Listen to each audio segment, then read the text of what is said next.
여러분 안녕하십니까? 사주 장명가 장세진입니다. 오늘 영상은 여자의 삶에 국한해서 팔자 센 여자 사주의 특징에 대해서 말씀드리겠습니다. 본론에 앞서 장세진 사주TV의 구독자가 아니신 분들은 화면 아래에 있는 빨간색 구독 버튼을 눌러주시면 영상 제작에 큰 힘이 됩니다. 그럼 오늘의 사주 브리핑 시작합니다. 여자의 삶 중에서 남편복 없는 사주, 남자가 많은 사주, 시댁과의 문제, 이혼하기 쉬운 사주 등 시련이 많은 여자만의 사주학적 특징을 살펴보려 합니다. 요즘은 좀 달라지긴 했지만 한 가정에서 여자가 혼자 되거나 일을 할 남자가 집에 없으면 그 남자가 하던 일이 고스란히 아내에게 돌아오면서 힘든 삶을 살게 됩니다. 남녀가 만나 한 가정을 이루고 행복을 영위하다가 어떤 좋지 못한 사유로 인해서 이별이나 사별이 이루어진다면 사실 그때부터 그 가정은 평온이 깨진다고 할 수 있습니다. 이별하면 더 좋아지는 사람도 있겠지만 대체적으로는 그때부터의 인생길은 행복보다는 불행의 길을 걷는 분들이 많은 건 사실입니다.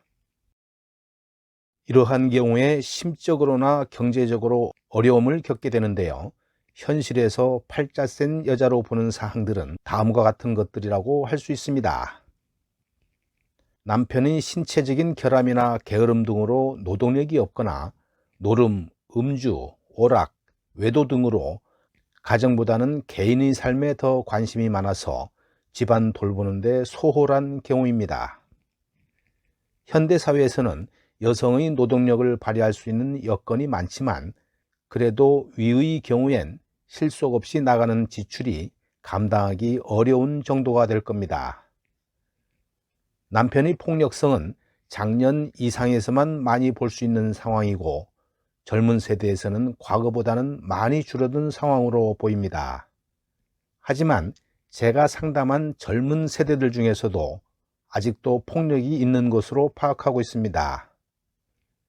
이런 경우에 경제적 빈곤보다 견디기 힘든 상황이라서 이별하거나 고통의 삶이 되기도 합니다. 혼자 살아가는 독신주의자를 제외하고 결혼을 해서 둘이 한 가정을 유지하다가 어떤 불미스러운 사유로 이혼이나 사별을 해서 혼자가 되었을 경우에 그들이 겪는 외로움과 고충은 이루 말할 수가 없겠지요. 둘이 담당하던 가정사를 혼자 맡게 되니 힘도 들지만 엄습해오는 외로움과 슬픔, 억울함과 정신적 피곤 등이 어깨와 가슴에 무게로 느껴지면서 견디기 어려운 상황이 될 겁니다. 이런 경우도 있습니다. 남편이 맡아 하던 바깥일을 졸지에 아내가 도맡아 하게 되는 경우, 종갓집이나 종손일 경우, 조상 모시는 일이 인생의 업으로 삼는 경우, 또 시댁의 남매가 많아서 그들의 혼사를 챙겨줘야 하는 등 일에 치여 사는 삶은 우리 어머니들이 해왔던 팔자 센 사주에 속합니다. 또 남편과의 이혼이나 사별로 인해서 재혼과 이혼이 반복되는 여성을 꽤나 봐왔는데요. 어떤 삶을 살아도 만족한 삶이 못 되고 늘 불만족이며 전 남편과 다르지 않거나 더 안 좋은 삶을 사는 경우도 있습니다. 그리고 남편과 잘 살게 놔두면 좋으련만 시부모나 시동생, 시누이들이 시샘인지 모를 부부에 대해서 지나친 참견이나 이간질을 하는 경우, 또 시어머니의 지나친 간섭으로 인해서 남편이 마마보이가 되고 시어머니 치마폭에 쌓여서 자신이 아내인지 가정부인지 모를 상황도 있습니다. 자식은 있으되 자식의 심신박약 등으로 자식 돌보느라 자신의 삶이 없는 경우입니다. 남편이라도 일을 도와주면 그나마 다행이지만 위에서 말한 상황이 얽혀 있다면 그야말로 팔자 센 여자의 운명이라고 할 수 있습니다. 그럼 앞에서 언급한 현실적인 상황이 사주학적 입장에서는 어떤 명조이길래 팔자 센 여성 사주가 될까요? 여성의 사주에 관성이 많으면 살면서 힘든 일을 만나는 경우가 많습니다. 관이 많으면 남자에게 통제당하는 걸 힘겨워하고 다른 사람에게 지는 것 역시 싫어합니다. 직장에서 남다른 경쟁력으로 작용하지만 가정생활은 다른데요. 즉, 남편과의 사이는 풍파를 만날 가능성이 크다는 것입니다. 관이 많은 사주의 기질적 특징이 가정에서도 발휘되면서 남편과의 갈등이 생기기 때문입니다. 관이 많은 여성은 관살 혼잡이 되기 쉽고 이는 남편 운이 불리할 가능성이 높으면서 피해의식, 히스테리, 정조관념이 희박합니다.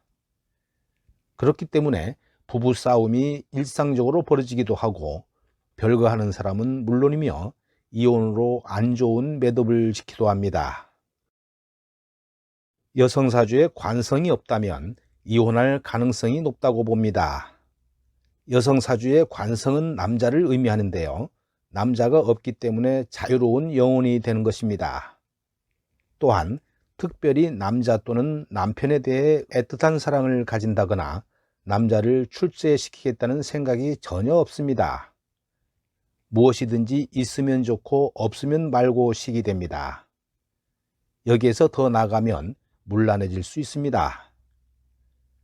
관성이 없으면 실증을 잘 내고 만족하지 못합니다. 없으니 자꾸 채우려고 하지만 자기 것으로 만들기에는 역부족입니다. 남편이 나의 사주에 없다는 것은 자유로운 이성관을 가지게 되고 남편 사랑을 받기 어려우며 결과적으로 남편 복이 없다고 봅니다. 합이 많으면 다정다감한 성향을 가지는데요. 그러한 결과로 이성 문제를 일으키기도 합니다. 이는 우리 주위에서 일어날 수 있는 일들을 조금만 생각해 보면 알 수 있는데요. 얼굴에 웃음을 띠고 친절하고 싹싹하고 부침성이 있으면 누구나 좋아하게 되어 있습니다.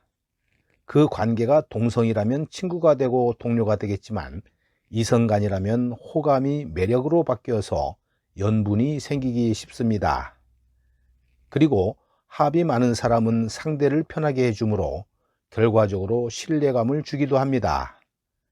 따라서 합이 많은 여자에게는 남자가 많습니다. 간여지동은 간지가 비겁의 관계인데요. 비겁 자체가 파재, 파관의 기운이 있다 보니 부부운의 불안 요소가 강하다고 보는 것입니다. 일주에 간여지동을 갖고 있는 경우에는 부부간의 불화, 불목 등으로 각방이나 별거를 하거나 심할 경우에는 본의 아니게 이별수가 발동하는 경우도 종종 따르게 됩니다.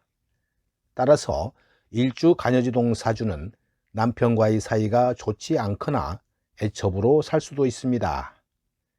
일주 간여지동이 결혼을 할 때는 반드시 자신의 말을 잘 들어주는 이성의 배우자감을 만나야 결혼 후에 헤어지지 않고 끝까지 인내하며 백년해로할 수 있다는 점을 명심해야 합니다. 여명이 백호대살과 괴강살이 함께 있으면 여장부같이 사회적으로 큰 인물이 되기도 합니다. 하지만 잘못 사용되는 경우는 괴기스럽고 괴팍한 행동을 하게 되거나 흉악한 범죄를 저지르는 극단적인 일을 저지를 수 있는 기운이기도 합니다. 고란살은 고독살이라고도 하는데요. 주로 여자에게만 해당되는 신살입니다. 일주에 신의 무신, 정사, 갑인, 을사가 있으면 고란살로 보는데요. 여자 사주에 고란살이 있으면 남편과 사별하거나 생이별하는 경우가 많습니다. 이 사주에는 갑인 고란과 간여지동 그리고 무진 괴강이 있습니다. 이렇게 팔자 센 여자 사주의 특징에 대해서 몇 가지 알아봤는데요. 이 외에도 정난 착격 사주, 일주와 똑같은 기둥이 시주나 월주 또는 연주에 있는 사주 등이 있으나 생략하도록 하고요. 오늘 영상은 여기까지 하겠습니다. 나가시기 전에 구독, 좋아요를 눌러주시면 영상 제작에 큰 힘이 됩니다. 그럼 다음에 더 좋은 영상으로 찾아뵙겠습니다. 여러분 감사합니다.